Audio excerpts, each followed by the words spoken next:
పరలోకమున్న మా తండ్రి యేసుక్రీస్తు నామమున మీకు కృతజ్ఞతమైన వందనాలు నాయన.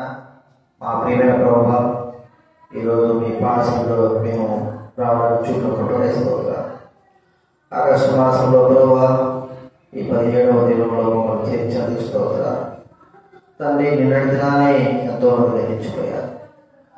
అసలు పెద్దల ప్రకాశం గారు ప్రభావ నిన్న దినాన ఈ లోకం విడిచాడు.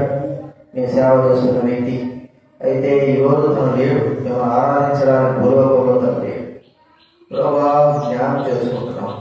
తనకంటే మీ గొప్పవారు కావు ప్రభావ. అయినప్పటికీ మీ సంఘంలో మేము ఆరాధించడానికి బాధ్యత ఇచ్చినాం. మీకు ఎంతో ఉందా మీ వాక్యం ద్వారా మాతో మాట్లాడండి. మీ యొక్క స్వరం వినిపించండి. మీ చింత నిర్ణయించండి ప్రభావ. మీ ఘనమైన నామం బట్టి వందనాలు చెల్లిస్తా ఉంటున్నాను. యోగ్యంగా మా జీవితాన్ని పరీక్షించుకొని మీ సంఘంలో ప్రభావ యోగ్యంగా మరి బలం చేయడానికి అనుగ్రహించండి. సహాయం వినగల చెవి గ్రహించగల మనసు దయచేయండి. కృతజ్ఞమైన స్థుతిగాలను చెల్లిస్తూ మహిమ ఘనత ప్రభావం చెల్లిస్తూ వాక్యము ప్రభావ అనేకులు మేము విశ్వసించుకుంటాం గ్రహించవలసిన మనం చేస్తాం. యేసు నామమున ప్రార్థించి వేడుచున్నాము తండ్రి. ఆమేన్. బయట ఉన్న వారు లోపలికి రండి. దేవుని వాక్యం కొరకై దేవుని వాక్యం కింద కొరింథీ రాసిన మొదటి పత్రిక 10వ అధ్యాయం 16వ వచనం 17వ వచనం మనకందరం కూడా చదువుకుందాం. మనకు తెలిసినటువంటి భాగమే. మొదటి కొరింథీయులకు రాసినటువంటి పత్రిక 10వ అధ్యాయము 16, 17 వచనాలు మనం కూడా కలిసి చదువుకుందాం. కొరింథీ రాసిన మొదటి పత్రిక 10వ అధ్యాయము 16, 17 వచనాలు. బైబిల్ వెనక నుంచి 152. మనము దీవించు ఆశీర్వచనం పాత్రను త్రాగుట క్రీస్తు రక్తంలో పాలు పుచ్చుకొనలేదా? మనం విలుచుకుంటే తిరుగుట క్రీస్తు శరీరంలో పాలు పుచ్చుకొనలే కదా? మనమందరము ఆ ఒకటే రొట్టెలో పాలు పుచ్చుకొచ్చున్నాము. రొట్టె ఉంటే కనుక అనేకులమైన మనము ఒక్క శరీరమై ఉన్నాము. అలాగే మత్తయి రాసిన సువార్త 23వ అధ్యాయం 23వ అధ్యాయం మత్తయి రాసినటువంటి సువార్త 23వ అధ్యాయము 13వ వచనం మొదటి మాత్రం చదువుకుందా. 13వ వచనం మత్తయి రాసిన సువార్త 23వ అధ్యాయము 13వ వచనం మొదటి మాత్రం చదువుకుందా. అయ్యో వేషధారులైన శాస్త్రులారా, పరిచయులారా, వేషధారులైన శాస్త్రులారా, పరిచయులారా, వేషధారులైనటువంటి శాస్త్రులారా. ఈ మాట ప్రభువైన దేవుడు ఎన్నిసార్లు చెప్తున్నాడంటే 15వ వచనంలో, 16వ వచనంలో, 23వ వచనంలో, 27వ వచనంలో, 29వ వచనంలో ఇలాగా అయ్యో అయ్యో అయ్యో అనేటువంటి మాట ప్రభు ఉపయోగిస్తున్నాడు. గత వారం నుంచి కూడా మనం చూసుకుంటా ఉన్నాం.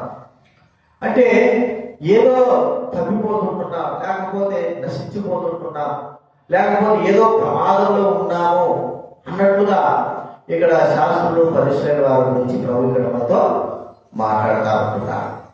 అంటే వారు పైకి బాహ్యంగా ప్రజల కనపడుతూ బాగున్నట్టుగా అనిపిస్తున్నారు, కానీ వారి అంతరంగ జీవితము మరి నశించిపోయేదిగా ఉంది. ప్రభు వారితో మాట్లాడుతూ అయ్యో అయ్యో అని ఆయన వాపోతుంటున్నాడు.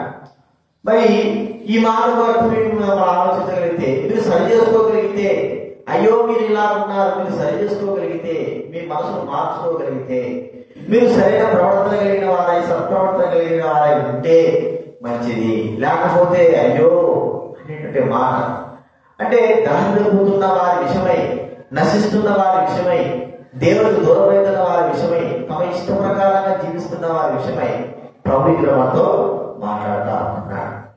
కాబట్టి గతినాలను చూస్తూ వచ్చాం. సున్నా కొట్టిన సమానులని, లేకపోతే వేషధారులని, వాళ్ళు చెప్తారు కానీ చేయరని, ఇలాగా మరి శాస్త్రులు పరిచయం సద్దుపయోగం గురించి మనము బహు స్పష్టంగా వింటా వచ్చాం. ఈ రోజు కూడా మరోసారి మనం మాట చూస్తాం. ఏమిటంటే వాక్యం యొక్క గ్రహింపు లేని వారు అని మనం ఇక్కడ చూడాలి. చూడండి, లూకా సువార్త 20వ అధ్యాయం. లూకా సువార్త 20వ అధ్యాయం. 20వ అధ్యాయము 40వ వచనం. దయచేసి లూకా సువార్త 20వ అధ్యాయము 40వ వచనం చదవడం. తరువాత ఆయన మరి ఏమీ అడుగ తెగింపలేదు. ఇలా మనం చూస్తా ఉంటే 27వ వచనం పునరుద్ధానం లేదు చెప్పిన సద్దూకల గురించి మనకి ఇక్కడ ప్రభు స్పష్టంగా మాట్లాడుతూ ఉంటున్నాడు. పునరుద్ధానము లేదు అనేటువంటి మాట. కాబట్టి వారు పునరుద్ధానం లేదు అని చెబుతా ఉంటున్నారు. చెబుతా ఉంటే ఆయన అంటున్నాడు, మీరు లేఖనాలు కానీ దేవుడి వాక్యాలు కానీ మరి అర్థం చేసుకోకపోవడం ద్వారానే మీకు మరి అర్థం కావడం లేదు అని చెప్తున్నాడు. అక్కడ ఏం చెప్పాడు?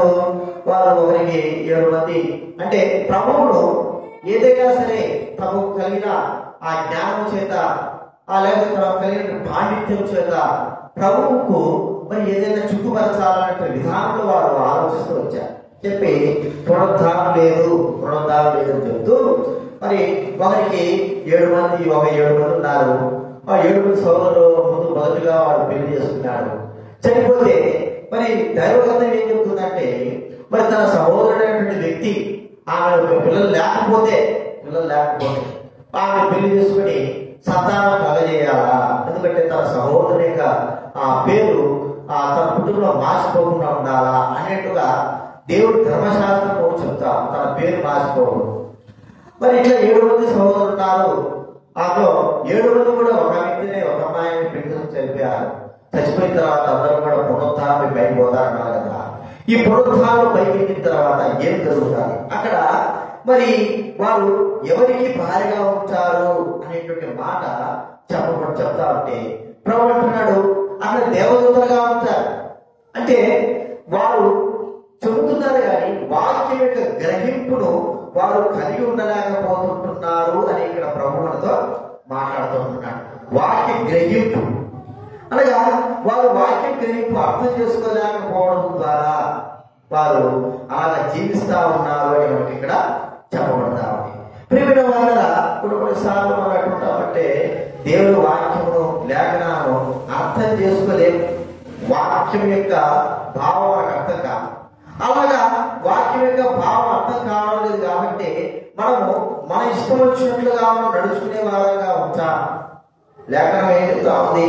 ప్రభువైన దేవుని మరి ఆ నిత్య జీవము గురించినటువంటి మాటలు మనకి ఇక్కడ చెప్పబడతారు. లేఖనము మరి అవి దేవుని వాక్యము అపార్థం చేసుకునేటువంటి వారు. వాక్యం ఒక రీతిగా ఉంటే వారి జీవితాలు మరో రీతిగా. చూడండి 2వ పేతురు రాసిన గ్రంథం 3వ అధ్యాయము 16వ వచనం 3:16 2వ పేతురు బైబిల్ బ్యాగ్ నుంచి 220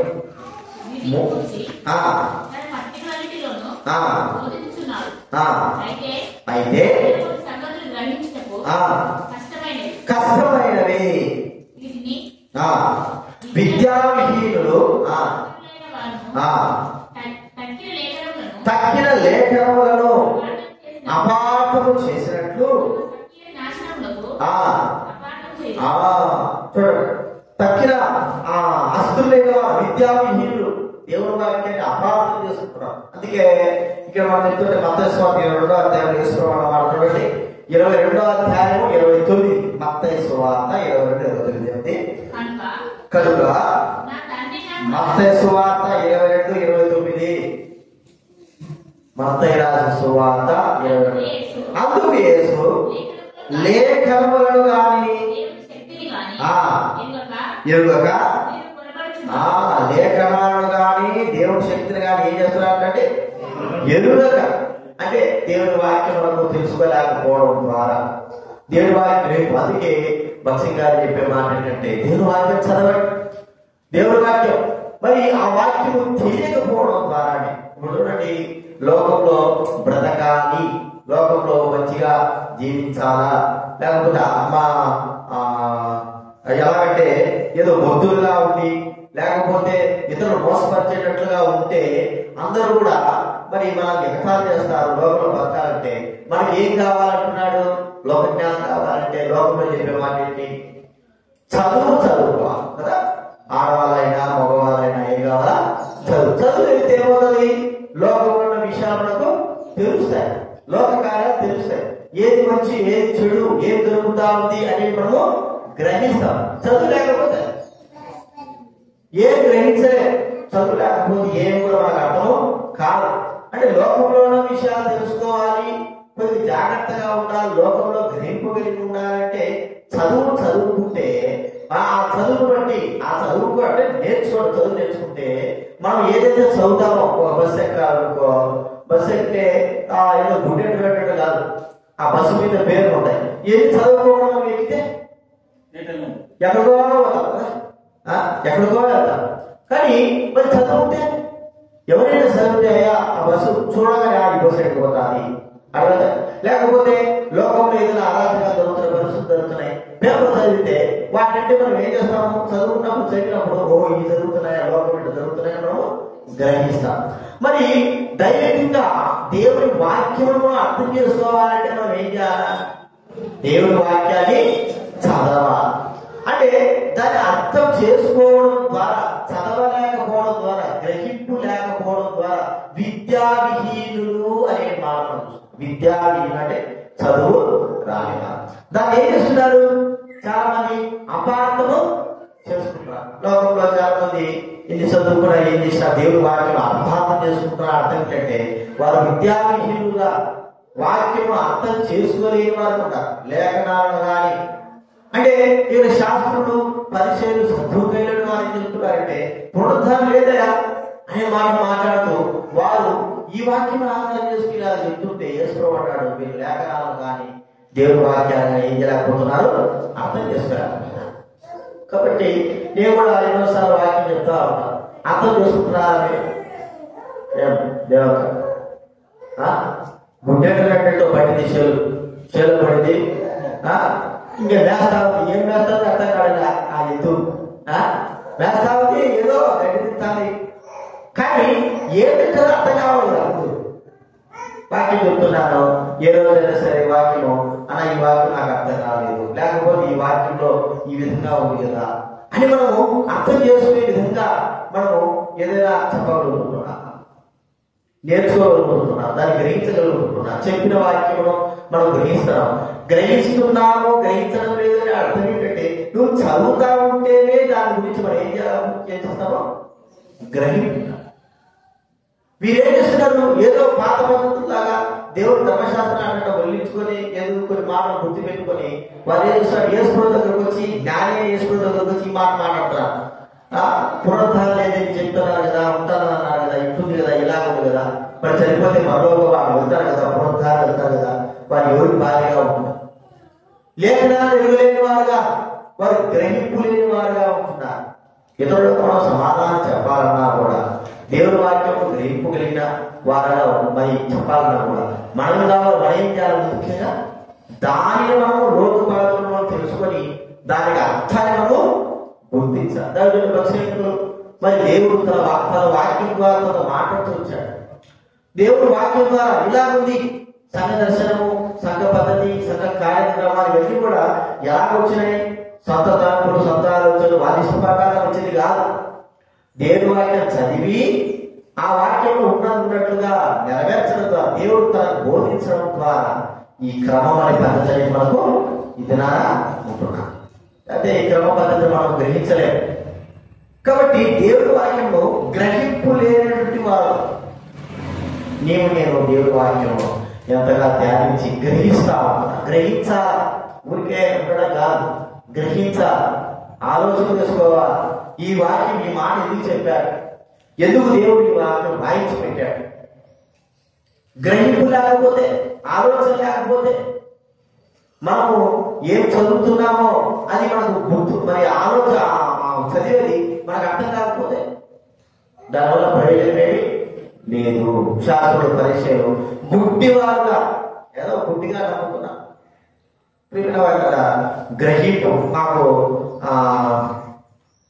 కొట్టుకుంటాల కాలంలో ఆ పేరు ఉంది పెద్ద చదిపోయిన పేరు ముసలాం పేరు ఊళ్ళో నా పేరు గుర్తుగా ఆమె అసలు చదివేరా రెడ్డిస్ నాయుడు రెడ్డిస్ వాళ్ళు ఆ ఒక్కటే 1,300,000 మంది రాకపోతే చాలా సంవత్సరాల మంది రాకపోతారు రాదాసారా ఇంట్లో ఏం చెప్పారు గ్రహించలేకపోతున్నారు అదేనా చెప్పింది ఏం చెప్పి కూర్చున్నా నాయుడు చదవగలరు ఏం చెప్పాలి చెప్పి రెడ్డిస్ నాయుడే ఒక ఆమె రక్షింపబడు చదువురా అస్సలు చదివే రాదు ఆమె కూర్చొని ఇంటా ఉంటారు ఇన్ని తర్వాత మేము ఇళ్ళకి వెళ్ళి ప్రార్థన చేయడానికి వెళ్తా ఉంటే ఆమె వెంట ఉంటారు ఏమైనా ఒక 5 ప్రార్థన అంటే నువ్వు మన ఆదివారం ఒక ఆరాధన చెప్పినావు కదా దేవుడు వాక్యం ఇలా చెప్పినావు కదా ఇలా చెప్పినావు కదా అని ఆమె గుర్తు చేసింది. అంటే అర్థం ఏమిటి? ఆమె వింటుంది, విన్న వాక్యం ఆమె ఏం చేస్తుంది గుర్తు పెట్టుకుంటుంది. ఒకరోజునే కాదని మళ్ళీ అంత వారం అంతా మీటింగ్ ఉండవు. ఒకవేళ ఉన్నా కూడా ఆమె రాలేదు. ఊరు బయట ఊరు ఎక్కడో ఊరు ఇల్లు ఉంటారు. ఆమె రావాలంటే కష్టం చీకట్టు. ఆ వారంతో కూడా చెప్పిన వాక్యాన్ని ఆమె ఏం చేస్తుందంటే గుర్తు చేసుకుంటా వచ్చేది. మళ్ళీ ఖచ్చితంగా అదే మాట చెప్పింది. అంటే గ్రహింపు ఒక చదువు రాలేదు, గుర్తు చేసుకోవాలి. దేవుని వాక్యము గుర్తు చేసుకునే వారంగా గ్రహింపుగా మనం ఏదో మన ఇష్ట ప్రకారంగా విద్యార్థులాగా మన ఇష్ట ప్రకారంగా కానీ మార్చేసే వారంగా ఉండకూడదు. అది మనం గుర్తించుకోవాలి. కాబట్టి శాస్త్రులు పరిశీలన వారు అలాంటి స్థితిలోకి వెళ్ళారు. వారు దేవుడి ఎదుట వారి యొక్క జ్ఞానాన్ని ప్రదర్శిస్తున్నారు. దేవుడి దగ్గర తెలిసిన వాళ్ళకి అర్థం కాదు. మనం కూడా గుర్తించుకోవాలా? దేవుడి వాక్యాన్ని మనం ఏం చేయాలి చెప్పండి? ధ్యానించాలా, దాన్ని నేర్చుకోవాలా. అప్పుడప్పుడు చెప్తా ఉంటాడు చూడండి, అతను మినిస్టర్ వారు పక్కన ఉన్నారు కదా, వారు పాటలు ఎంత పడతారు చెప్పండి? పాటలు పడతారు. బుక్కు లేకుండా పడతారు అసలు, బుక్కు లేకుండా పడతారు. అది నేను గమనించిన ప్రతి పాట మళ్ళా పాడే వాళ్ళ గురించి ఎవరు చదువురాని వాళ్ళే, అర్థమైందా? చదువు రాని వాళ్ళే బుక్కు లేకోకుండా పాటలు అన్ని వచనాలు పడతారు. మళ్ళా ఒక వచనం కాదు, అన్ని వచనాలు పడతారు. గ్రహించిన మరి వాక్యం చెప్పమంటే కళ్ళు జాగ్రత్త, వాక్యం చెప్పమంటే ఏ జాగ్రత్త కళ్ళు జాగ్రత్త. పాటలు మాత్రం చెప్పండి అర్థమైంది మీకు? నోటికి అయిపోయినాయి అవి వచ్చేస్తాయి. మరి మనకు పాటలు రాకపోయినా కూడా కనీసం కొత్తైనా సరే దేవుడి వాక్యాన్ని మనం ఏం చేయాలి చెప్పండి? గుర్తించుకోవలసిన వారంగా ఉండాలి. ఎందుకు దేవుడి వాక్యాన్ని మనం గుర్తించుకోవాలంటే మనం దేవుడి వాక్యాన్ని అర్థం చేసుకుంటే సరైన విధానంలో సరైన రీతిలో మన జీవితంలో మరి మంచిగా నడుచుకోగలుగుతాం, మంచిగా నడుస్తాం. మన ఇష్ట ప్రకారం కాకుండా దేవుడి వాక్యానుసారం నడుచుకోవడానికి వీలవుతుంది. అసలుగే లేకపోతే దేవుడి వాక్యమే లేకపోతే మొద్దులంగా ఉంటే ఏమవుతుందో చెప్పండి? మనం మొద్దులు అయిపోతాం. మొద్దులుగా అయితే మొద్దుగా అయిపోతాం. అందుకే దేవుడి వాక్యం ఇయ్యాలా, గ్రహింపు కలిగే వారు మరి ఉండలేకపోయినారు. మనం కూడా దేవుడి వాక్యాన్ని గ్రహింపు కలిగి ఉండాలి అంటే దేవుడి ప్రార్థన వాక్యం ద్వారా వాక్యము చదువు. ఈ రోజు ఎంతమంది తెలిసిన వెంటనే బైబిల్ చదువుతున్నారు? రోజు రోజుకి ఏమైనా తెలుసు రోజక గుణం ఏమైపోతుంది?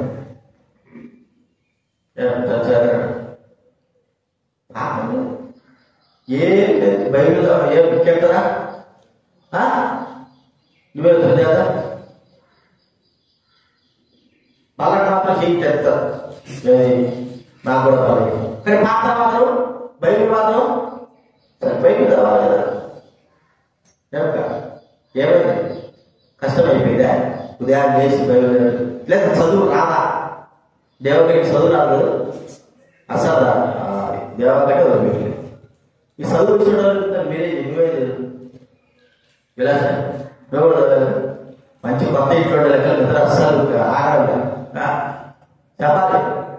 ఎందుకు చదివితే కదా నేను చెప్పేది మీకు అర్థం కావాలన్నా కూడా మీరు చదువుకుంటే అర్థమవుతుంది. నేను చెప్పేది మీకు అర్థం కాకపోతే అంటే మీరు చదువుకోవడం లేదు అని అర్థం. ఈ వాక్యము మీకు అర్థం కావాలంటే, దేవుడి వాక్యం అర్థమయ్యి సరైన విధంగా నడవాలంటే ఇది చదవాలి. ఇది చదవకపోతే మీకేం కాదు, అర్థము కానే కాదు. అది మనం గుర్తించుకోవాలి. కాబట్టి దేవుడి వాక్యం మనం ఏం చేయాలి చెప్పండి? ఏం తీర్మానం చేసుకోవాలా? ఏం తీర్మానం చేసుకోవాలి? చేశారన్నా 2 రోజులు వచ్చేది 3 రోజులు 50 తీర్మానం. నువ్వు చెప్తా ఏం తీర్మానం? ప్రతిరోజు ఎప్పుడు? ఉదయం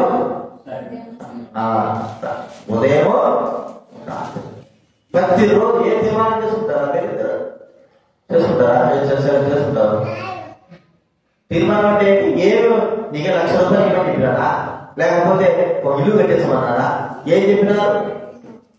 తీర్మానం అంటే ఏంటి? తీర్మానం ఏంటి?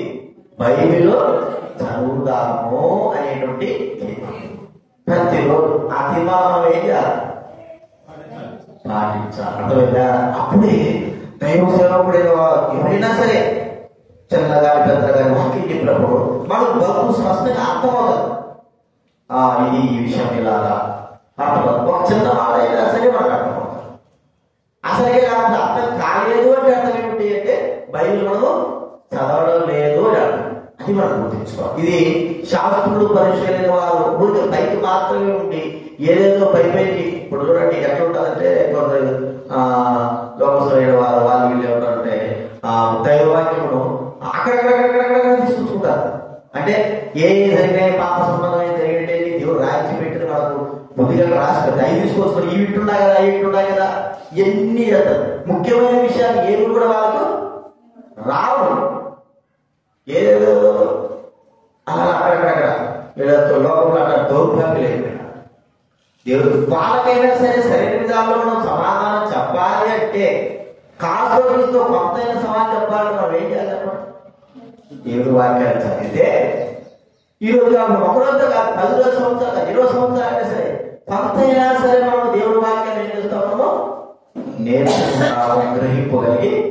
ఇది మనం గుర్తించుకోవాలి. ఇది మొట్టమొదటి వాక్యము గ్రహింపు లేకపోవడము అనేది మనం అది గ్రహింపు ఉంటే దేవుడి వాక్యాన్ని గ్రహిస్తాము, దేవుడి మాట గ్రహిస్తాము, వాక్యం ఏముందో అది అర్థం చేసుకుంటాము, అలా నడుచుకోవడానికి మనం కూడా స్థిరంగా చేసుకుంటాము, ముందుకు నడుస్తాము వాక్యములో ఉన్న ప్రకారంగా.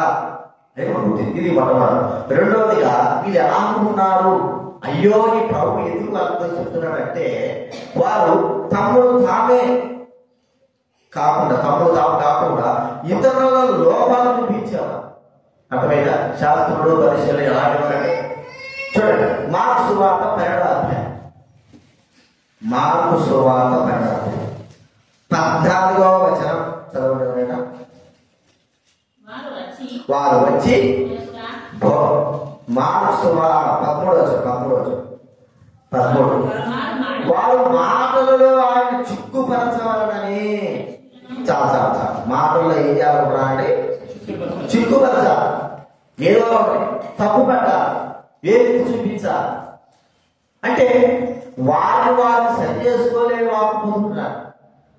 లోకంలో సామెత మనం బాధించాం. 1,000 మనం ఇతరుల వైపు చూపిస్తే 3,000 మన వైపు చూపిస్తాయనే విషయం మనకు అర్థం కాదు. అసలు 1,000 కూడా చూపించాల్సిన అవసరం లేదు కదా. ఒక వ్యక్తిలో ఉన్న లోపాలను మనం లోపాలు ఎన్నో ఉంటాయి. ఒకవేళ ఒక వ్యక్తిలో 100 లోపాలు ఉండొచ్చు, మనలో 10 లోపాలే ఉండొచ్చు. కానీ 10 లోపాలమైన మనం ఇతరులను వేలెత్తి చూపించే అర్హత మనకు లేదు. అసలుకే లోపం కూర్చోదు. అసలుకే లోపం లేకపోకుంటే అసలుకే లోపం లేని వాడే ఏం చేయాలా? వేలెత్తి చూపించడానికి అర్హత. మనలో ఒకటి కాదు, ఒకటి మించి ఎన్నో ఉన్నాయి. లోపములను మనం ఏం చేయాలి చెప్పండి? ఇతరుల లోపాలు బట్టే తప్పు పట్టేవా? ఇతరులు తప్పు అయితే పర్వాలే, తప్పు లేకపోయినా కూడా తప్పు పట్టాలని యేసు దగ్గరికి ఏం చేస్తున్నారు చూడండి. ఇదే మాట మత్తయి సువార్త 22వ అధ్యాయం 15వ వచనం చూడండి. 15వ వచనం మత్తయి సువార్త 22:15. అప్పుడు పరిసయ్యులు వెళ్ళి మాటలలో ఆయన చిక్కుపరచాలని ఆలోచన చేస్తూ వారు కూడా సత్యవంతుడు అయింది, దేవుడు మనకు సత్యంగా బోధిస్తున్నావు, ఎవరు లక్ష్య పెట్టవు, మొహమాట లేని వాడు అని చెప్తూ కైసరుకు పంపించడము న్యాయమా కాదా? అప్పట్లో రోమా ప్రభుత్వం పాలిస్తా ఉన్నారు. రోమిలు అంటే ఇతర రాలేని వారు మరి పాలించే వాళ్ళు ఏం చేస్తారంటే ఆ ప్రజలపైన పన్ను వసూలు చేస్తారు. మరి పన్ను ఇవ్వాలి, అదొక రూల్, అదొక చట్టం. ఇప్పుడు కూడా పన్ను కట్టాలా? ఖచ్చితంగా ఇంటి పన్ను, వాటర్ పన్ను, ఎన్ని కడతా ఉంటాం. ఆ పన్ను లేదు, ఇంకా అది రోమా ప్రభుత్వం ఇంకా కట్టాలి కదా అంటే యేసుప్రభువుని చుక్కుపడతారు. కట్టకపోతే రూఢి అధికారాన్ని ఏం చేస్తున్నాడు, ఎదురు చేస్తున్నావు. రోమా ప్రభుత్వం వారికి బెదిరిస్తా ఉన్నావు, వాళ్ళను చుక్కు మరి పన్ను కట్టడం లేదు. కట్టినాడుకో మరి కట్టే మాట్లాడతారు. అంటే వాళ్ళను సపోర్ట్ చేస్తున్నావా, వాళ్ళను ముద్ద చేస్తున్నావా, అన్న చేస్తున్నావా, లేదా వాళ్ళని ఎంకరేజ్ చేస్తున్నావా కదా. అదనాలు బ్రిటిష్ వాళ్ళు పాలిస్తా ఉంటే మాకు కూడా పన్ను కట్టేటప్పుడు ఏమంటున్నారు వాళ్ళు, మా ఇంట్లో మా దగ్గర తిని మా దేశంలో మాకే పన్ను కట్టమంటావా. కొంతమంది ఉంటారు, వాళ్ళు మనం పాలిస్తున్నారు కదా, వాళ్ళు మనం పన్ను కట్టాల్సిందే, కట్టి తీరాల్సిందే కొంతమంది ఉంటారు. అంటే ఏ విధం చేతనైనా సరే ఏదో లోపం కనుక్కోవాలా, వీరు మంచోళ్ళు మేము మంచోళ్ళని అనేటువంటి వేసుకొని చాలా చక్కగా అన్నాడు. ఈ వ్రాత ఏమిటి, ఎవరికి కైసరికి ఇచ్చేసేయండి, దేవుడికి ఇచ్చేసేయండి, మీరు ఆ చెల్లిపోతుంది కదా అంటే వాళ్ళు ఏం మాట్లాడారు. అంటే నీతిమంతులు అని వెళ్ళి మేమే మంచోళ్ళం, మేము తప్ప ఇంకేం లేదనే మా మాటలే, మేమే మంచోళ్ళం, మేమే వీధిగా నడుచుకుంటాం, మేమే పరిశుద్ధంగా ఉంటాం. అది యేసుప్రభువు చెప్పాడు.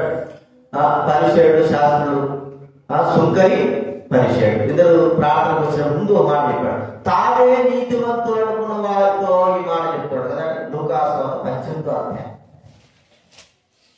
లూకాసు 18వ అధ్యాయం 9 వచనం ఉంటాయట. 18:9 తామే నీతిమంతులు అనుకొని కొందరితో తామే నీతిమంతులని తమ్ము నమ్ముకొని ఇతరులను తృణీకరించేవారు. ఎవరిలో? పరిచయుడు, శాస్త్రులైన వారు. శాస్త్రులైన వారు వీరు తామే నీతిమంతులు, మీరేదో నీతిమంతులు కాదు, మీరు పాపడుతున్నారా అనేటువంటి తలపుతో ఇప్పుడు వాళ్ళు ప్రభు ఏమంటారంటే తామే నీతిమంతులు ఉపా అని చెప్పాడు. ప్రేమిల వాళ్ళు మనం అందరం కూడా పాపులమే, కానీ మనలో నేనే నీతిమంతుడిని, నేనే మంచివాడిని, నేనే బాగున్నా, నేనే అంతా అనుకుంటే ఏమవుతుంది, మనమే మోసపరుచుకునే వారం అవుతాం. ఒకటి మనం గుర్తించుకోవాల్సింది ఏంటంటే మరి మనం ఎప్పుడైతే విమర్శించుకుంటామో నేను మంచోడిని కాదు, నేను ఎప్పుడు ఎలా ఉంటానో తెలియదు. లోకస్తులు అంటారు నువ్వు నీతిమంతుడు కాబట్టి దేవుడికి నమ్ముకోవాలా, వాడలే ఎరుడు. మనం నీతిమంతులు, మనం మంచిగా దేవుడు, మనమే పరిస్థితులు అయితే దేవుడు అవసరం లేదు కదా, మనమే దేవుడు అయితే దేవుడు. కాబట్టి మనుషులమైన మనం కాకపోతున్నామని గుర్తించుకొని మనం నీతిమంతులము, మనమే మంచోళము, ఇతరులను తృణీకరించేటువంటి ఆ స్థితి తొలగించుకోవాలి. మనం గుర్తించుకోవాల్సి యేసుప్రభువు చెప్పిన మాటలు కూడా ఏంటంటే మనం పరీక్షించుకోవాలి, తమ్ముడు తాము పరీక్షించుకోవాలి. అంటే అర్థం ఏంటంటే మనం అందరం కూడా దారి తప్పి పోతున్నాము. ఇతరులను పరీక్షించడానికి మనకేమో అర్హత ఉందా?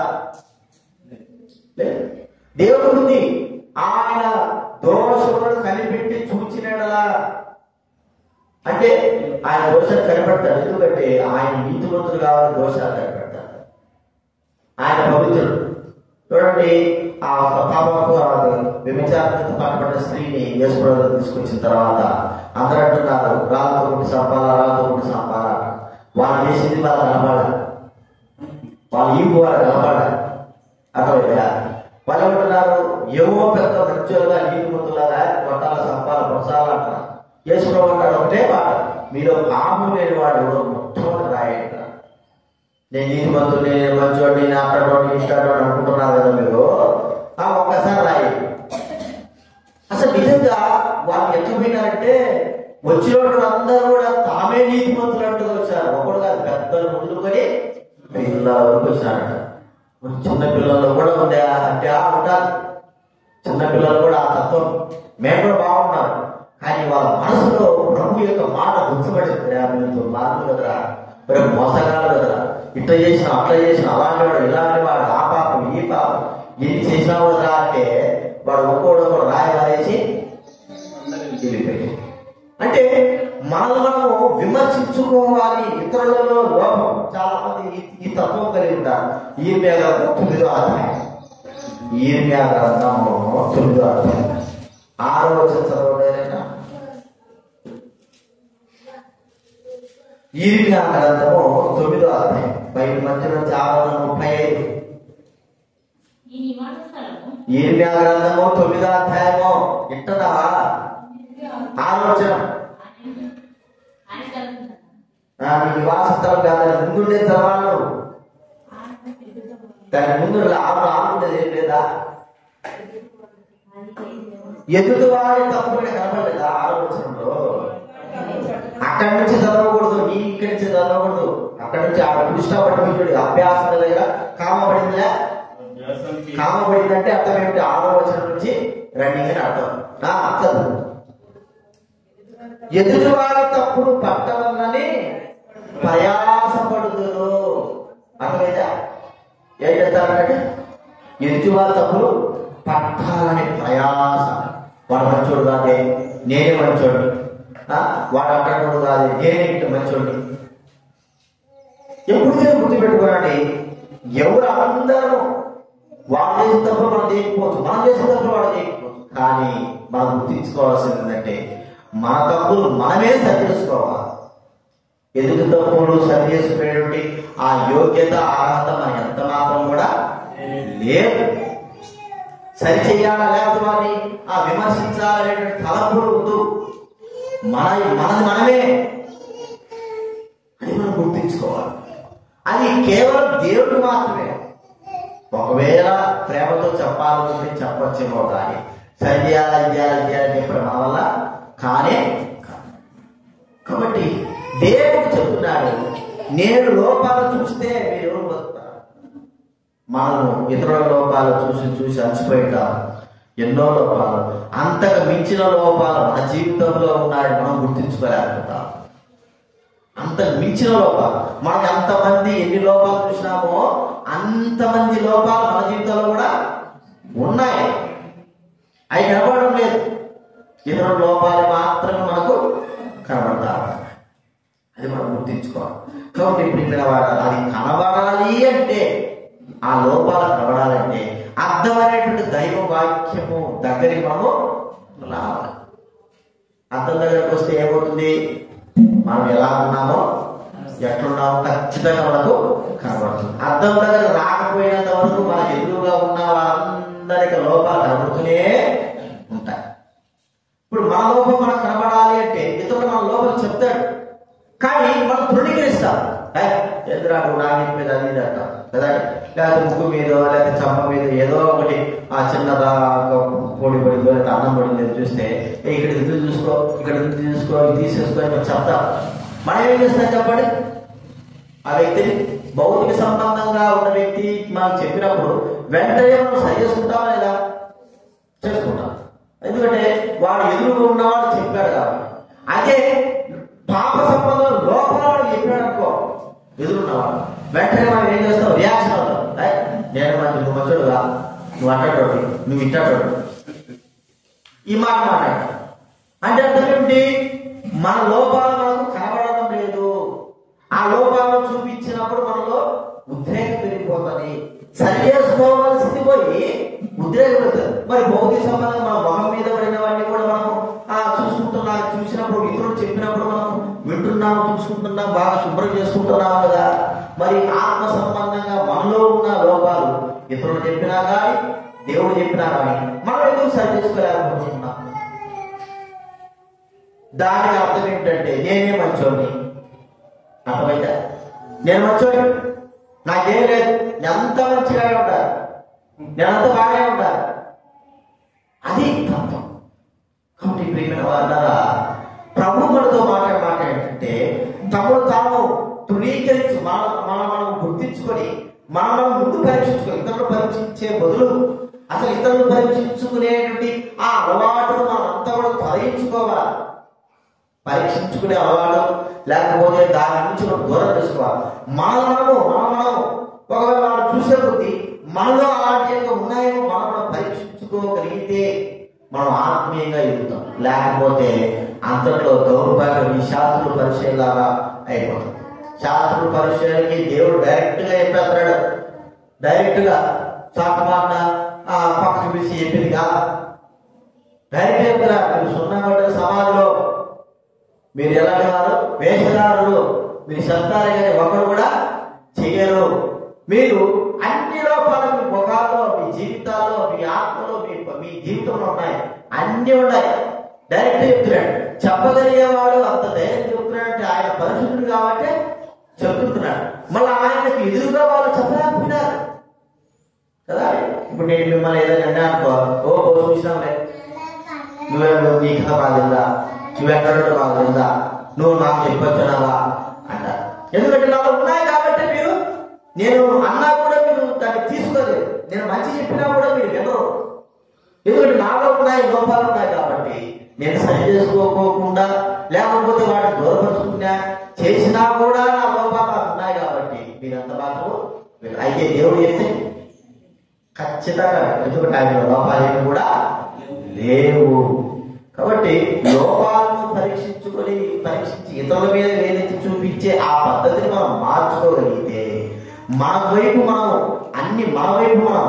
మన జీవితాలను ఎప్పుడైతే చూసుకోగలుగుతామో అప్పుడు మనం దేవుడి దృష్టిలో నీతిమంతులుగా చేయబడతాం.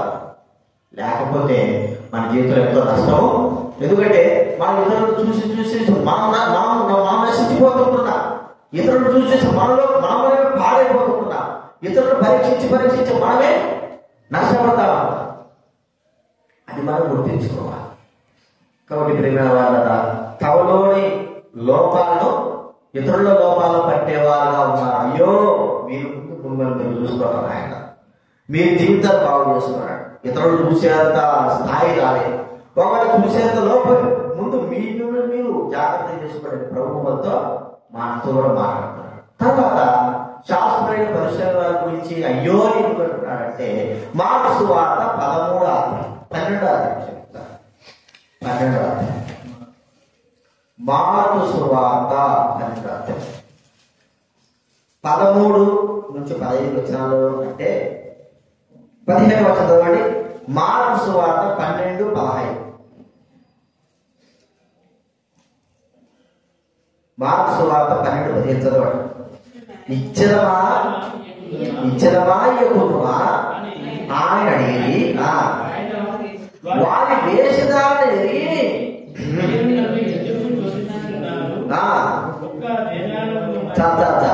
మీరు నన్ను ఎందుకు శోధించుతున్నారు. ఇక్కడ 13 వారు మాటలు చుట్టుపరచాలని పరిశీలన హేరోదీయుడు కొందరిని ఆయన ఎందుకు పరిశీలు హేరోదులు వాళ్ళు ఏం చేశారంటే యేసు ప్రభువుని ఏం చేయాలనుకుంటున్నాడు, పరిశోధించాలి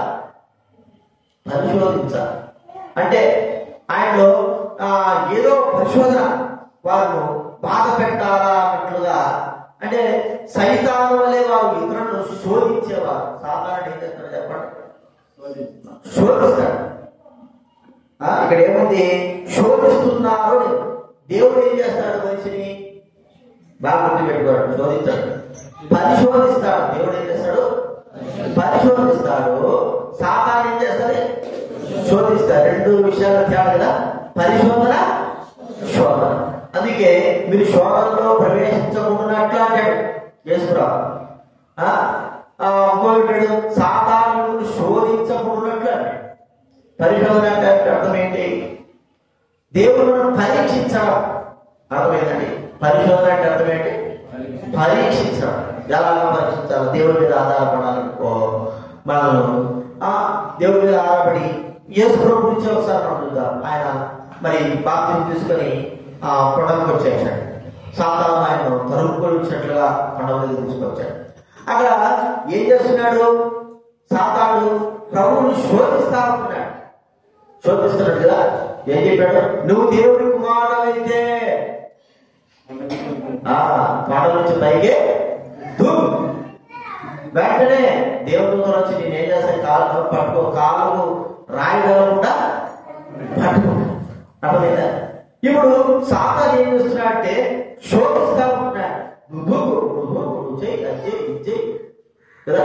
ఇప్పుడు అప్పుడప్పుడు పిల్లలు ఎవరో పిల్లలు చిన్న పిల్లలు వేస్తుంటే ఆ దినాలు ఇటీవల కూడా జరిగి ఒక 10 సంవత్సరాలు 20 సంవత్సరాలు ఆ స్పైడర్ మ్యాన్ చూసేది ఈ చేసేది ఏం చేస్తాడు, ఈ గోడ చాపడం ఆ గోడ అక్కడి నుంచి ఇక్కడ దూకుతున్నాడని ఈ పిల్లగాలు ఏం చేసినట్టు ఒకడు అక్కడి నుంచి దూకుతాము స్పైడర్ మ్యాన్ డ్రెస్ వేసుకొని ఎంటికి ఎవా మాట్లాడుతుంది పై నుంచి దూకితే అక్కడ పై నుంచి దూకితే సత్యపడాడు. ఏంటి శోధన సాధారణ వాడు అక్కడ ఎగిరాడు సినిమాలో నువ్వు కూడా ఎగరొచ్చుందా రెడీ వీడు ఎగిరితే పోతాడు, వీడు తెలియదు వాడు శోధిస్తాడు. ఆ పరిస్థితిని బట్టి వాడు ఏం చేశాడు అర్థమవుతుంది. కొంతమంది చూడండి అగ్నిలో పెడతా ఉంటే అగ్నిలో కాళ్ళ చూసావా, నువ్వు కూడా అగ్నిలో కావు శోధన, నువ్వు దేవుడు పెట్టావు కదా. ఇప్పుడు ఏ శోధనకు వచ్చి ఎన్ని శోధన అంటే సైతాన్ వలే శోధన. మనం కూడా ఒక్కోసారి మనము సైతాన్లా మనము ఇతరులు కూడా శోధిస్తాడు. శోధన అంటే శోధన మన ప్రార్థన రాము, మన పిల్లలు కూడా ప్రార్థన రాని ఏమి రాలేదా ప్రార్థన రాలేదంటే అంకుల్ వర్షం కదా అంటాడు. ఉదయం వచ్చాడు మా దగ్గర వచ్చి నిజం చెప్పారు వర్షం ఎప్పుడు మేము వచ్చింది కదా అంటే వాడి శోధన రాదు లోపల. ఏం శోధన? ఎవరో శోధన ఎవరో రాజేశాడు వాడి తింటాడు వర్షం తింటాడు అంటే మనకు తెలియదు. శోధన ఏం చేశాడు వాడు పిల్లలు వాడు ఏం తెలుసు అది మనం పెద్దలు అయితే మనల్ని శోధిస్తే వర్షం వచ్చిన నాకు తెలియదా గుడి వేసుకుని నేను పోతాను అని మనం చెప్పగలరు. వాళ్ళ పిల్లలు ఏం చేస్తారు, ఎవరైనా సరే గ్రహింపు లేని వాడు ఏం చేస్తారు, చిన్న వాడు యేసు దైవ జ్ఞానం కలిగిన వాడు కాబట్టి సాతాను ఎంత శోధించినా కూడా ఏమి కూడా ఆయనకు వాడి వల్ల పడలే, వాళ్ళ వల్ల పడ శోధించాడు. రొట్టెలు చూసుకో ఈ రాళ్ళను తిను, ఆయన ఏమి ఎన్ని రాళ్ళు ఎన్ని రొట్టె అంటే అంత రొట్టె కడుపుకి ఎంత ఉందో చెప్పు, వాళ్ళు చెప్పినట్టు ఈయన చేయాలంటాడు. అంటే శోధన నాకు మొక్కు ఒకసారి మొక్కు ఈ దేశంలో ఈ ప్రపంచంలో ఇచ్చేస్తారు ఒక్కసారి మొక్కేసాయి శోధన.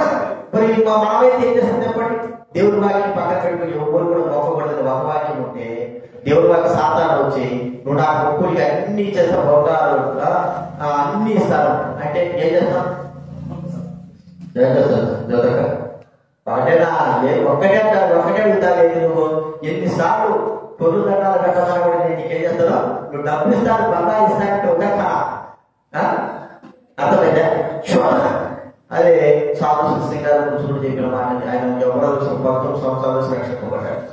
చేసుకుని తెలుసుకున్న తర్వాత వాళ్ళ తల్లిదండ్రులైన వారు వాళ్ళ మామలైన వారు ఏం చేశారంటే శోధన తీసుకొచ్చారు. ఏ శోధన? ఒక పెట్టెడి నిండా బంగారు మంచిగా నగలు ఏ బాధ నగలన్నీ పెట్టెడి నిండా తీసుకొచ్చేసి ఆయన ముందు పెట్టేసి ఏమంటే ఈ పెట్టెడి నిండా బంగారంతా వాడు ఆ సంస్కృతిగా చచ్చిపోయిన తర్వాత తాత ముట్టాలు తెచ్చేందుకు ఆ బంగారు కూడా ఎంత బంగారు అంటే ఒక పెట్టిన బంగారు అంటే ఎంతో ఉంటాను ఎన్ని ఇచ్చేస్తా నా కూతురు కూడా ఇచ్చి పెళ్లి చేస్తాడు. యేసుప్రభు నాతో వద్దురా అంటే శోధన, భయంకరమైన శోధన. డబ్బు కావాలా వేసుకోవాలా చెప్పు, డబ్బా వేసుకోవాలా నాకంటే ఎప్పుడో చెప్తాను ఇక్కడ ఉండో చెప్పాలి వేసుకోవా డబ్బా శోధన. ఏ శోధన చెప్పు? వేసుకోవడం మనం ఎప్పుడైనా వస్తాడు డబ్బు పోతే మళ్ళా వస్తాయి. ఇంత డబ్బు మనం ఎప్పుడు సంపాదించుకుంటాం, ఎప్పుడు సంపాదించుకుంటాం, ఎన్ని సంవత్సరాలు కష్టపడి సంపాదించుకుంటాం. తీసుకున్న తర్వాత చూసుకోవచ్చులే బాగా వేసుకోవు కదా. అర్థమైందా? శోధన, డబ్బు మీద శోధన. ఇట్లా ఈ శోధనకి సాతాను మనం శోధించేవాడు. ఈ పరిచయం కూడా ఏం చేస్తుంది, యేసును శోధిస్తా ఉంటున్నా అంటే వాళ్ళ పని ఏంటి? సాతానులాగా దయ్యంలాగా వారు ఇతరులను శోధించడమే. చాలా మంది ఉంటారు అక్కడ ఉంటారు శోధన చేసే వాళ్ళు ఉంటారు. మన అలా ఉండకూడదు. మనం ఇతరులను శోధించాల్సిన అవసరం లేదు. మనం మనల్ని శోధించినప్పుడు సాతాను శోధించినప్పుడు దేవుడి సహాయం కోరుకొని ఆ శోధనలో పడుకోకుండా జాగ్రత్తగా మనం ఏం కావాలా, దేవుడి సన్నిధికి రావాలి. మనం ఇతరులను శోధించము. ఇతరులకు మనం సాతానులాగా శోధన కలిగించేవారుగా ఉండకూడదు. అంటే మనము అభ్యంతరము కలిగించకుండా ఉండాలా. అభ్యంతరం కలిగించే వారంగా ఉండకూడదు. అది మనం గుర్తించుకోవాలి. శోధన, సాతాను యొక్క శోధనగా మనము ఉండకూడదు. పరిచయం శాస్త్రుడు పరిచయం శాస్త్రుడు ఎవరు? వారు దేవుడి బిడ్డలు, అంటే దేవుడి అవిశ్వాసులు. వీరు ఎవరు శోధించాలి? ఎవరు అంటే అన్నింటి లేని వారు శోధించాలి. కానీ యేసుడు దగ్గరకు వచ్చి యేసుడు శోధించాలి. యేసుడు యూదుడు ఆ దేశిస్తుంటే ఏం చేస్తున్నాడు? శోధిస్తా ఉంటున్నాడు, ధైర్యంగా శోధిస్తా ఉన్నాడు. చూడండి ఎంత దౌర్భాగ్య స్థితి ఉందో. మనం కూడా ఇతరులను మనం ఏం చేయకూడదు చెప్పండి? శోధించకూడదు. పరిశోధించేవాడు దేవుడు, శోధించేవాడు సాతాను. అర్థమైనా? పరిశోధించేవాడు ఎవరంటే మనలో విశ్వాసం ఎంత ఉంది అనే దాన్ని పరిశోధన చేసేవాడు కూడా దేవుడు. మనలో మనము ప్రభువు దూరంగా ఉండడానికి కొరకు అనేకమైన శోధన పెట్టి మనం దూరం చేసేవాడు ఎవరంటే సాతాను. సాతానుకు మనం ఎంత మాత్రం నమ్మకూడదు, కానీ దేవుని పరిశోధన మనము ఎంతకైనా విధేయతను ఎంత పరిశోధిస్తే దేవుడు అంత విలువైన వారిని మనము చేయబడతాం కదా. బంగారం ఏం చెప్పాడు? బంగారు పాత బంగారం అగ్నిలో వేస్తాం. మామూలు అగ్ని కాదు. అగ్ని అంటే ఏంటి? మనం అగ్ని వేరే ఉంటాం. కంస బంగారు తయారు చేసే వాళ్ళ దగ్గర ఆ అగ్ని వేరు ఉంటుంది. అది చాలా పవర్, మామూలు అగ్ని కాదు. అది ఏం చేస్తుందంటే అంత విలువ కూడా కరిగి నీళ్ళలాగా చేసింది. అది బంగారం కూడా కరిగి చేసి నీళ్ళలాగా చేసింది. అంత పవర్ కలిగిన దాంట్లో ఎంతగా మనము ప్రభు యొక్క పరిశోధనలో మనం ఎంతగా వెళ్తా ఉంటామో అంతగా మనం ఏమవుతాం చెప్పండి? శుద్ధి చేయబడతాం. అబ్రహాము చివరి వరకు పరిశోధన తన కుమారుడు అర్పించేందుకు పరిశోధనలో ఉన్నాడు కాబట్టి మరి విశ్వాసం తండ్రిగా పిలువబడ్డాడు. మరి సాతాను యొక్క శోధనకి తట్టుకోలేక మనం ఉన్నామంటే మనం చూస్తే నిష్కరించుకుంటా సాతాను శోధనకి ఏం చేశాడంటే బలైపోయాడు. సాతాను శోధనలకు బలైపోయాడు. ఆ శోధన ద్వారా ఏమైపోయినాడు చెప్పండి? డబ్బుగా ఆశపడి యేసును నమ్ముకున్నాడు. అదేమో అనుభవించాడు. ఆ శోధనలో ఏమో అనుభవించాడు. దాని ద్వారా తనకు నష్టం వచ్చింది, తను నశించిపోయినాడు. అది మనం చిన్న చిన్న విషయాలు శోధన సాతాను శోధిస్తాడు. ఆ శోధన మనం ఏం కాదు. ఎక్కువగా శోధించేది ఏంటంటే దేవుడి కార్యం. ఒకటే గుర్తుపెట్టుకోండి, దేవుడి విషయాల్లో దేవుడి కార్యాల విషయాల్లో మాత్రం సాతాను మనం ఏం చేస్తాడు? శోధిస్తూనే వాడి దేవుడి బిడ్డలుగా వాడు చేర్చబడిన తర్వాత, దేవుడి బిడ్డలు అయిన తర్వాత వాడి పని ఏంటంటే మనం చనిపోయేంత వరకు కూడా వాడు ఏం చేస్తాడు? శోధిస్తూనే ఉంటాడు. నేను ఎట్ట పడగొట్టాలి, ఎట్ట నడిపించాలి, ఎట్ట దేవుడితో కూర్చో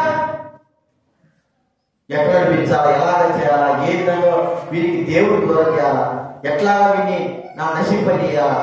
శోధన శోధన శోధన ఒకటి యేసు ప్రభు ఎలాగైతే ఏం చేస్తాడంటే పరిశోధిస్తాడు. అంటే ఒక బంగారాన్ని ఏం చేస్తాడు?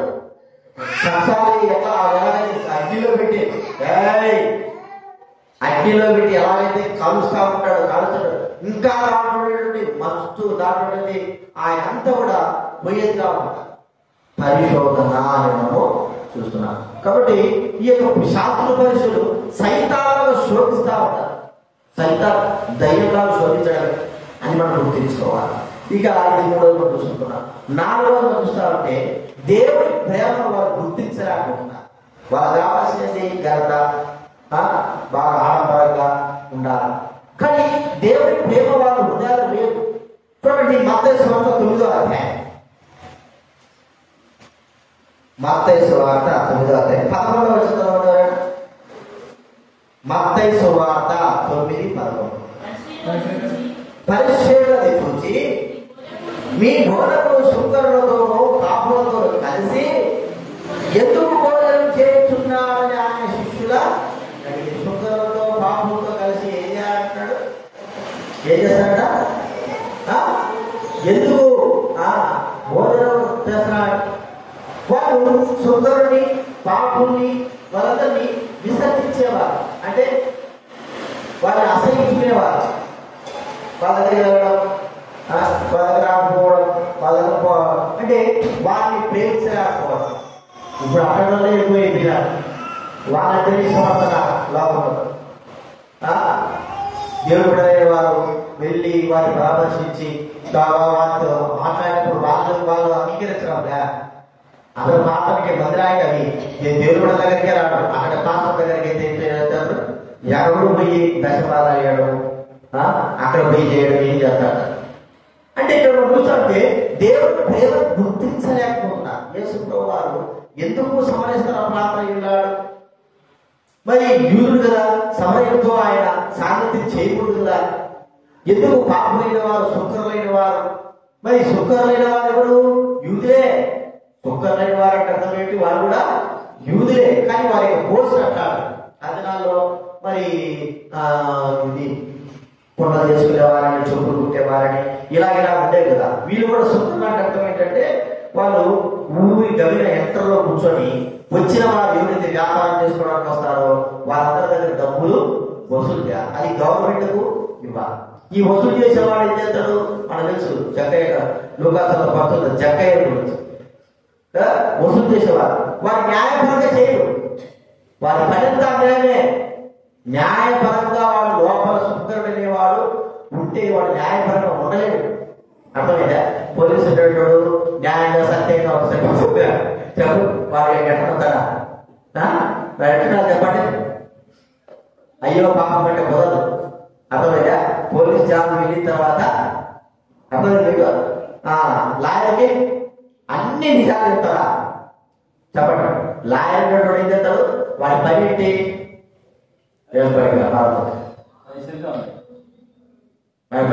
అన్ని నిజాలు చెప్తాడు. ఏం చెప్పాలి? వాడు ఏం చెప్పాలి? లాయర్ అంటే లయం అబద్ధాలే చెప్పాడు. పోలీసు అంటే వాడు అట్టే ఉండాలి. అంటే సుఖంగా అట్టే ఉంటారు. వాళ్ళు ఒకవేళ మంచి వాళ్ళు అనిపించుండేదని కాదు. వాళ్ళు చేసే పని ఎట్లాంటే అందరినీ దోసుకోవడము, రూపాయల బదులు 4 రూపాయలు దోసుకోవడం, 3 రూపాయలు పెట్టుకోవడము, మిగతాదంతా కూడా గవర్నమెంట్ అప్పచెప్పడం. ఇది అంటే అట్లాంటి దుర్మార్గంగా ఉండేవారు. మరి అలాంటి వారి దగ్గర అలాంటి వారి యేసు ప్రభు కూర్చోడం తింటా ఉంటే ఈ పరిశీలన శాస్త్రం చూశారు. ఏంటయ్యా మీ గురువు ఏంటి అక్కడ కూర్చొని తింటున్నాడు? అసలు మీరు వాళ్ళంటే ఆమె దూరం ఉంటారు. మీరు యూదుడైనటువంటి ఈయన ఎందుకు దగ్గర కూర్చుంటున్నారు? వాళ్ళకి అర్థం కావట్లేదు. వీళ్ళందరూ వీరి యొక్క అధికారాలను బట్టి, వీరి స్థితిగతులను బట్టి ఏం చేస్తారంటే అందరూ దూరం చేసుకుంటున్నారు. కానీ యేసు ప్రభు ప్రేమ ఏంటి? అందరినీ దగ్గర చేయడం. సుఖమైనా పాపమైనా ఎవరైనా సరే వాళ్ళందరూ కూడా దేవుడి ప్రేమ అరువులు అని ఆయన వాళ్ళ మధ్య కూర్చొని భోజనం చేయడం అని మనం చూస్తాం. అంటే దేవుడు అందరినీ ప్రేమిస్తాడు. ఈ యొక్క స్థితిగతులు ఇలాంటి విషయాలు పరిశుద్ధ శాస్త్రకు రావు. ఎందుకంటే వాళ్ళ పురుషమే పై వాళ్ళు మేము అందరూ దేవుడు ఎదిగినా ఒక మాట ఉంటారు శాస్త్రంలో ప్రధాని గారు, ధర్మశాస్త్రం వీళ్ళు శాపగ్రస్తులై ఉన్నారు మాట ఉంది. యోహాను సువార్త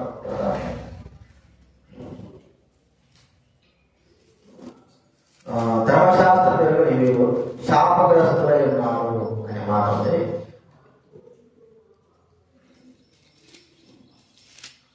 ఆయన ఆ వ్యక్తి మాట్లాడే ఎవరు కూడా ఎప్పుడు కూడా మాట్లాడేదంటే ఆ యేసుప్రభు వాళ్ళు అంటారు, ధర్మశాస్త్రం ఎరుగని వీరు శాపగ్రస్తులై ఉన్నారు.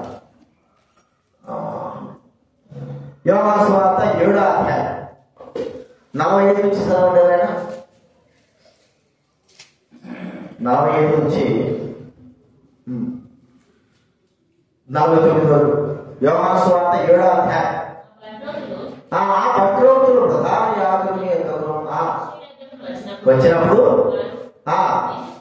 మీరు ఎందుకు మీరు తీసుకురాలేదు అడగగా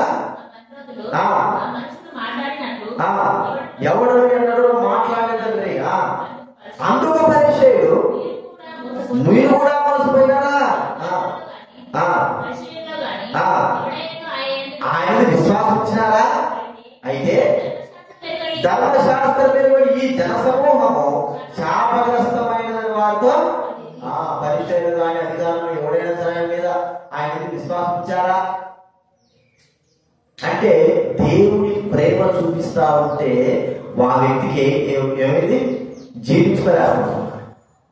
దేవుడి ప్రేమ చూపిస్తాం. ఇప్పుడు కొత్తగా ఈ పరిమాణాలు కొంతమంది వచ్చారు. ఏం చేస్తున్నారంటే మొదలు తెలుసా ఆమె మరి ఎక్కడి నుంచో వేరే దేశం నుంచి వచ్చి ఈ దేశంకి వచ్చి కన్యకగా ఉండి ఆమె కొన్ని సంవత్సరాలు ఇక్కడ ఉండి పేద ప్రజలకు ఏం చేసిందారా? సేవ చేసింది. ఆమెకు నోబెల్ బహుమతి ఇచ్చినారు. మంచి అవార్డు కూడా ఇచ్చారు, భారతదేశం అవార్డు. ఇప్పుడు ఏం చేస్తున్నారు దరిద్రులు? మతం మాదిరి ఏం చేశారంటే ఆమె ఇక్కడికి వచ్చింది, సేవ చేసింది. ఎందుకు? మతము మార్చడం, అందరికి యేసు ప్రభువుని చెప్పరా. వీళ్ళు ఇలాగా మనం పుట్టినట్టు ఆ పరిచర్య, సేవా ఆమె చచ్చిపోయేటప్పుడు కూడా గుర్తుపెట్టుకోడు. ఆమెకి ఎంతో ఆస్తి, దేశాల పరిచయం చేసి ఎంతమంది ఆమెకు ఫండ్స్ ఇచ్చారంటే ఎంతో మంది ఇచ్చారు. కానీ ఆమె చచ్చిపోయేటప్పుడు ఆమె దగ్గర ఒక బలిడ, ఒక టవల, చిన్న మంచం అంతే. మేము కలకత్తాకు పోయినప్పుడు చూసినాం. బలిడ, చిన్న మంచము ఆమె చూసుకునేది అంతే, చాలా సింపుల్ గా. అదే ఆమె సంపాదించుకోవాలా అనుకుంటే, అర్థమైందా? ఇట్లా చేయాలనుకుంటే కోట్లు చేయొచ్చు. ఇప్పుడు ఏం చేస్తున్నారు దరిద్రులు కొంతమంది? ఆమె మత ప్రచారం చేయడానికి వచ్చింది, ఇట చేయడానికి వచ్చి, అట్ట చేయడానికి వచ్చింది. చూడండి, దేవుడి ప్రేమ గుర్తించలేకపోతున్నారు. దేవుడి ప్రేమ గుర్తించలేని దౌర్భాగ్యులు ప్రపంచంలో ఉన్నారు. యేసు ప్రభు కూడా పరిశుద్ధ శాస్త్రంతో అంటున్నాడు, మరి వీళ్ళని ఇట్లా వదిలిపెట్టేస్తే వీరికి దేవుడి ప్రేమ ఎట్లా అవుతుంది? అర్థమైనా?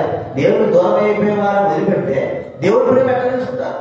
వాళ్ళ దగ్గరికి వెళ్ళి వారితో కూర్చొని వారితో భోజనం చేస్తా ఉన్నాడు. మా ఇంటికి రావచ్చు కదా, మేము ఆయన మరి కనపడలేమా, మంచి అన్నం పెట్టలేమా, ఇక్కడ కూర్చుంటున్నాడు. అట్లా చేయడం ద్వారా ఏమంటే మమ్మల్ని అవమానించినట్లే అన్నట్లుగా వాళ్ళు భావిస్తారు. కానీ వాళ్ళు గుర్తించలేదు ఏంటంటే దేవుడి ప్రేమ ఎలాంటిదో వాళ్ళు గుర్తించలేక మనం కూడా దేవుడి ప్రేమను కలిగి జీవించాలి. దేవుడి ప్రేమ అంటే అది ప్రేమ అన్నిటికీ తగ్గించుకొని అన్ని విషయాలు తగ్గింపు కలిగి జీవిస్తాం. మనం నా శక్తి తగ్గట్టు కదా, నేను ఇట్లున్నాను కదా, నేను అంటున్నాను కదా కాదు. పరిశుద్ధ శాస్త్రం అలాగే చేస్తూ వచ్చారు. కానీ యేసు ప్రభు మాత్రం తన ప్రేమను చూపుతూ వచ్చాడు, దేవుడి ప్రేమను చూపుతూ వచ్చాడు. మనల్ని కలిగి ఉండాలి. శాస్త్రుల పరిశుద్ధంగా నీకి నీళ్ళకి జ్ఞాపకం చేయాలి, ఇలా ఉండాలి, అలా ఉండాలి అంటే కాదు. అందరి దగ్గరికి వెళ్ళి అన్ని విషయాలు కూడా ఉండాలి. మేము మన బీహార్ పోయినాం, 10 సంవత్సరాలు బీహార్ పోతే అక్కడ ఉన్న కల్చర్, అక్కడ ఉన్న పద్ధతులు మనకు అస్సలు నచ్చదు. ఎలాగంటే ఎంత అసలు మన దగ్గర ఉన్న మొరటోళ్ళు కూడా అలాగా చేయలేరేమో అని అనిపిస్తుంది కదా. మొరటోళ్ళు కూడా అలా చేయలేరు. వాళ్ళు నీళ్ళు తాగాలంటే బయట చేతులు కడుక్కునే బకెట పెడతారు. అర్థమైంది మీకు? బకెట చేతులు కడుక్కోవడానికి రోడ్డు పెడతారు. మనం ఏం చేస్తాము? ఆ బకెట్ ఉండే జగ్గు ఆడతారు. చూసింది వీడియో కూడా తీశారు. ఆ జగ్గు ఏం చేశారంటే మా దగ్గర సమోసాలు ఇచ్చారు. సమోసాలే మాకు ఎక్కువ సమోసా ఇస్తారు. సమోసా ఇచ్చారు, తిన్నాం. ఇప్పుడు నీళ్ళు కావాలా? ఎట్లా? నిజంగా ఊరికేలా చెప్పేది నీళ్ళు కావాలి ఎట్లా? ఈ రేషన్ తీసుకురావాలంటే మాకు గ్యాస్ పెట్టి బయట షోలు కొడుకుంటే జగ్గు బయట ఉంది కదా, ఆ జగ్గులో తీసుకొచ్చి నీళ్ళు పోసాను. మరి అది రోడ్డు తీసుకుని తాగడం ఏమన్నా ఆ షోలు తాగక వాడు బాత్రూమ్ పోయాడు, ఎవరు తెలుసు ఆ జగ్గుతో. ఇది నిజంగానే జరిగేది, ఊరికే కాదు. ఆడ సరే మీరు అంటున్నారంటే అవుతుందా? మేము ఎట్లున్నారంటారు. ఏం చేసేది మన వల్ల కాదు. వాళ్ళు అక్కడ బయట జగ్గుకు మనం గుర్తించుకుంటాం. ఇది ఎక్కడ బాత్రూమ్దా మనదా అని గుర్తిస్తారు కదా. ఆ టైం లేదు, అందరికి ఒకటే రూల్. వాళ్ళకి బయట పెట్టుంటా తీసుకుని అటెన్షన్ కొడుతున్నా, లేదా అన్ని తీసుకొచ్చుకొని దాంట్లో వేసుకొని తాగేస్తారు. వాళ్ళకి ఏమి లేదు. కానీ అక్కడ ఇట్లున్నావు నీకు తెలుసుకోవాలంటే అది కుదిరే పనే కాదు. అర్థమైనా? దేవుడి ప్రేమ. ఒక పెరియాలని ఒక ఆయన ఇట్లా తక్కువ క్లాసులు ఉన్నారని స్వాతంత్ర పోరాటాన్ని ఇచ్చినవాడు మద్రాసు. ఆమె దగ్గర ఒక శిష్యురాలు ఒక ఆమె భేదాన్ని పిలిచిందట. ఏమని? అయ్యా మా దగ్గరకు వచ్చి భోజనం చేయండి. చాలా వచ్చాడు, కూర్చుని ఎక్కడ కూర్చున్నాడంటే కింద కూర్చున్నాడు. ఏదో పట్ట వేసులో చక్క వేసులో కూర్చున్నాడు. పక్కనే ఆ ఊరు పేదలేసేది పక్కనే అంత పక్కనే ఏం లేదు. ఆమె పక్కనే కూడా పేద ఉంది. అర్థమైందా? ఈ పేదలు అన్నం చేస్తే ఈయన బాగా చేసి కూర్చుంది. పక్కన అంటారు గురుగారు ఇంత వాసన ఎట్ట చేయాలి, నా వల్ల కావాలి గురుగారు అంటారట. శాంపకేసి పీకడా మోదనే మర్యాద ఆమె ఏం పెట్టినది నేను పేదవాడు దొరకన్నాడు మనకన్నీ కనబడతాడు వాసన చెప్పి ఏం చేస్తాడు. కానీ ఆమె పిలుపు, ఆ పేదనాలు పిలిచినందుకు ఆమె వచ్చి ఏం చేశాడంటే అక్కడ కూర్చొని ఆమె ఎక్కడైతే కూర్చోబెట్టాడో కూర్చొని ఆమె అన్నం వేస్తే తినేసి ఈ పక్కన ఆమెకి ఏం చెప్తా చెప్పండి. పేద కనపడతాడు, అన్ని కనపడతా ఉండే, తెల్లపోతా ఉంది, ఏం చేయాలంట ఆయన ఎన్ని కావాలి ఆమె పిలిచింది పేద దేవుడి ప్రేమతో చూడాలి. కాబట్టి ఇది దేవుడి ప్రేమ అంటే ఎందుకు చేసుకున్న వారు సుఖంతో పాపంతో కూర్చొని తిన్నాడు అంటే వారిని ప్రేమించే విధానం.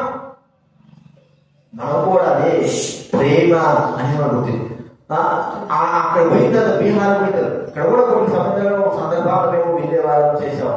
బీహార్ వెళ్ళిన తర్వాత వారి యొక్క పద్ధతులు వారి దర్శనం చూస్తూ ఉంటే అదే వాళ్ళు జీవించలేవురా ఆయన, మనము పచ్చి మొడతలు అయితేనే కానీ ఇక్కడ మనం ఏం చేయము జీవించాలి. అట్లా ఉంటేనే మన వల్ల కాదు అది. కానీ దేవుడు ప్రేమ చేసినప్పుడు మనం ఏం చేయాలా అవన్నీ కూడా సహించుకుంటూ పోతూనే ఉండాలి.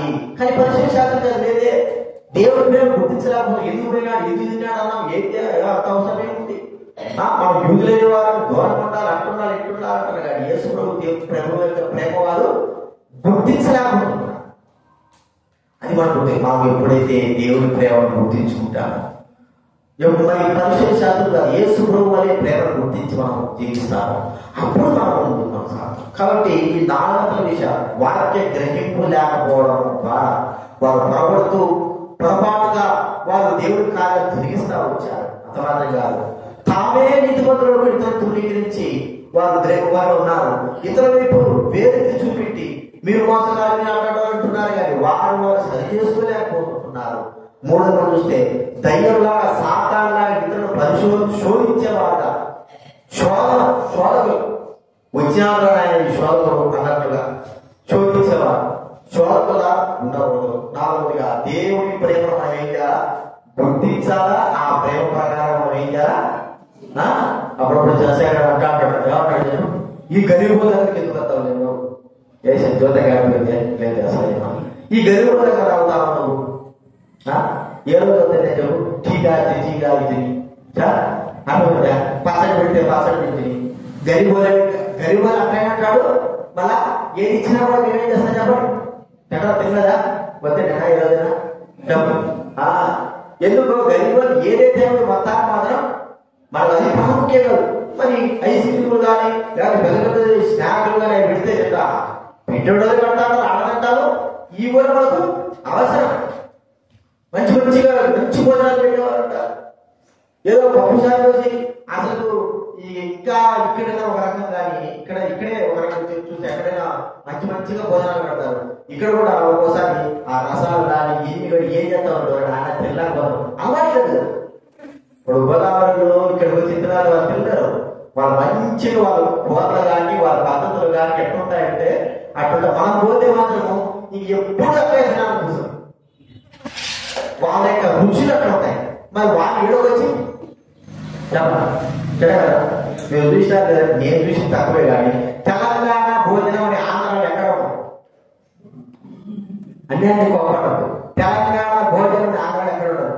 ఈ ఆంధ్రాలో ఇక్కడే ఉంటుంది. తెలంగాణలో ఆంధ్ర భోజనం అంటే ఎక్కువ మంది తింటున్నారు, తెలియదు అలవాట్లేదు. మరి ఆడవాళ్ళు తెలియదు ఇక్కడ